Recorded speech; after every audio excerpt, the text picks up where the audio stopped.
প্রিয় বাংলাদেশ, আজ থেকে ঠিক 1 বছর আগে এই শহীদ মিনারে দাঁড়িয়ে আমরা ফ্যাসিবাদী শাসন ব্যবস্থার পতনের ডাক দিয়েছিলাম।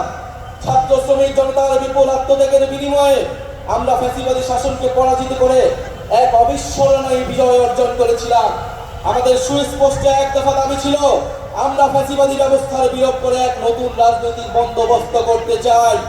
কেবল এক ফ্যাসিবাদী শাসক হটিয়ে আরেক ফ্যাসিবাদী ব্যবস্থার উত্থানের সম্ভাবনাকে জিয়ে রেখে আমরা নিশ্চিন্তে ঘরে ফিরতে পারি নাই, বরং রাষ্ট্র ও সমাজে দীর্ঘদিনের জেঁকে বসে এই ফ্যাসিবাদী ব্যবস্থা সমূলে উৎপাদনে আপনাদের তীব্র আকাঙ্ক্ষা বাস্তবায়নের দায়িত্ব কাঁধে তুলে নিতে গত 28শে ফেব্রুয়ারি আমরা আপনাদের ছাত্র শ্রমিক জনতা রাজনৈতিক দল জাতীয় নাগরিক পার্টি এনসিপি গঠন করেছি।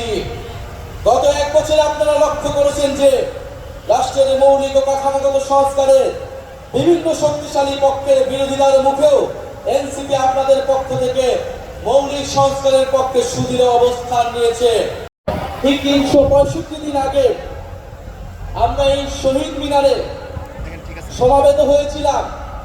আপনাদের সহ বাংলাদেশের মানুষ, এই ঢাকা শহরের মানুষ নেমে এসেছিল এই শহীদ মিনারে। এই শহীদ মিনার থেকে আমরা ঘোষণা করেছিলাম ফ্যাসিবাদী ব্যবস্থা বিলোপের সেই ঐতিহাসিক 1 দফা। এই ঐতিহাসিক 1 দফা কোন ব্যক্তির পক্ষ থেকে নয়, কোন দলের পক্ষ থেকে নয়, কোন সংগঠনের পক্ষ থেকে ঘোষণা করা হয় নাই। সেই দিন 1 দফা ঘোষণা করা হয়েছিল বাংলাদেশের জনগণের পক্ষ থেকে, বাংলাদেশের অভ্যুত্থানকারী ছাত্র জনতার পক্ষ থেকে। ফলে 1 দফার প্রকৃত ঘোষক হলেন বাংলাদেশের জনগণ, বাংলাদেশের অভ্যুত্থানকারী ছাত্র জনতা এবং আমাদের শহীদ ভাই ও বোনেরা। আমাদের এই 1 দফা ঘোষণার একটা ঐতিহাসিক প্রেক্ষাপট ছিল। 1/11-এর সময় থেকে আওয়ামী ফ্যাসিবাদের ভিত্তি তৈরি করা হয়েছিল। 15-16 বছর বাংলাদেশে কোনো গণতন্ত্র ছিল না, ভোটাধিকার ছিল না, গুম খুন নির্যাতন, মানবাধিকার হরণ হয়েছে, গণহত্যা হয়েছে। সর্বশেষ কোটা সংস্কার আন্দোলন 2024-এ শিক্ষার্থীদের ন্যায্য আন্দোলনে সন্ত্রাসী ফ্যাসিস্ট পুলিশ বাহিনী নির্মমভাবে গুলি চালিয়ে আমাদের ভাই বোনদেরকে শহীদ করেছিল। আপনারা এই ইতিহাস সবই জানেন, আমি পুনরাবৃত্তি করব না। আজকে বাংলাদেশের জনগণ আর মেনে নিতে পারে নাই। বাংলাদেশের ছাত্ররা 9 দফা ঘোষণা করেছিল, কিন্তু আমরা দেখেছি এই 9 দফা এই ফ্যাসিস্ট সরকারের পক্ষে বাস্তবায়ন করা সম্ভব নয়, কারণ এই ফ্যাসিস্ট সরকারই খুনের দায়ে দায়ী ছিল। ফলে বাংলাদেশের জনগণ নিজে দায়িত্ব নিয়ে নিয়েছিল।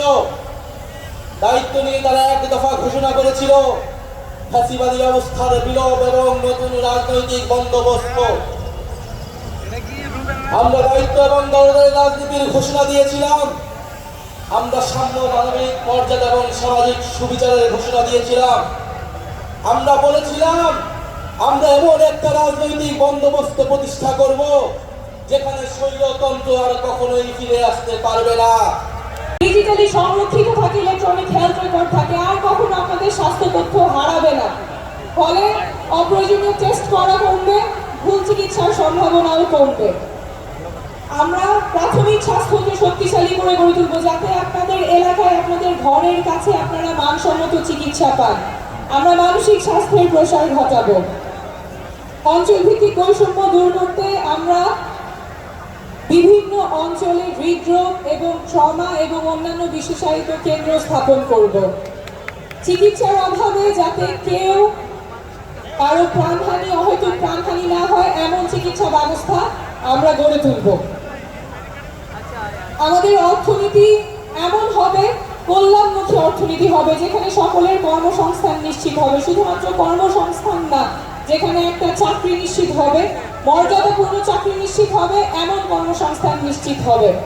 শুধুমাত্র বেতন খেয়ে পড়ে বাঁচার অবস্থা, এমন কর্মসংস্থান আমরা চাই না। এমন কর্মসংস্থান চাই যেখানে নাগরিকের মর্যাদা থাকবে এবং ভালো করে বাঁচার সুযোগ দিবে। আমরা কর কাঠামো ন্যায্যভাবে ঢেলে সাজানো, যাতে করে ধনী গরিবের বৈষম্য দূর হয়। আমরা এমন রাজনীতি করব যাতে করে বাংলাদেশের প্রত্যেকটা নাগরিক রাজনীতিতে সক্রিয় অংশগ্রহণ করতে পারে, প্রত্যেকটা তরুণ রাজনীতিতে সক্রিয় অংশগ্রহণ করতে পারে। আমরা দেশ করতে জুলাই পদযাত্রার পর প্রত্যেকটা জেলায় দেখে এসেছি তরুণেরা কতখানি উচ্ছ্বাস, কতখানি উদ্দীপনা নিয়ে আমাদের সাথে যোগ দিয়েছেন। তারা ভাবছেন দেশের কথা, তারা স্বপ্ন দেখছেন দেশ পরিবর্তন হবে, তারা দেশটা পরিবর্তন করবে।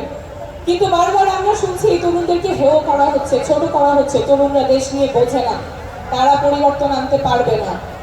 এই মঞ্চে এবং এই চত্বরে যারা উপস্থিত আছেন তাদের সাথে গত 1 বছরে প্রাণের সম্পর্ক গড়ে উঠেছে, কিন্তু এও সত্য এই শহীদ মিনারে গত বছর উপস্থিত থেকেও আমরা একে অপরকে চিনতে পারি নাই। কিন্তু এই গণ অভ্যুত্থান আমাদের সকলের প্রাণকে একত্র করে দিয়েছে।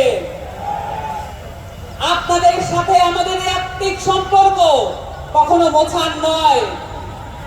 শহীদের আকাঙ্ক্ষা দিয়ে, শহীদ পরিবারের চাওয়া দিয়ে একটি রাজনৈতিক দল হিসেবে এনসিপি গড়ে উঠছে। আহতদের পরামর্শের ভিত্তিতে এনসিপি গড়ে উঠছে এবং সেই সাথে প্রতিটি জেলায় যত ভাই বোনেরা রাস্তায় নেমে এসেছিলেন, যত শহীদ পরিবারে আমাদের সাথে দেখা করার জন্য আকাঙ্ক্ষা নিয়ে বসেছিলেন, সকলের সাথে আমরা দেখা করে এসেছি। সেটা নিছক কোনো জনসমাগম ছিল না। বাংলাদেশের লাখো কোটি মানুষের শোক প্রহ এবং শপথের সম্মিলন ছিল গত বছরের সমাবেশ। ভাইরা আমার, 24-এর অভ্যুত্থানের মধ্য দিয়ে এই বাংলাদেশে যে নতুন প্রজন্মের জন্ম হয়েছে, যে নতুন রাজনৈতিক জনগোষ্ঠীর আবির্ভাব হয়েছে, সেই নতুন রাজনৈতিক জনগোষ্ঠী এমন, যদি কোনোভাবে বাংলাদেশের কোনো কোণে কোনো বিপদ আসতে থাকে, এই প্রজন্ম জীবন দিয়ে সেই বিপদ মোকাবেলা করবে। ভাইয়েরা আমার, নতুন যে প্রজন্মের জন্ম নিয়েছে, যে রাজনৈতিক জনগোষ্ঠীর আবির্ভাব ঘটেছে, আমরা এমন ভাবে নিজেদেরকে তৈরি করেছি, আমরা নিজেরা নিজেদেরকে জবাবদিহিতার মধ্যে রাখতে বদ্ধপরিকর। দৈনিক আজকের বাংলা .net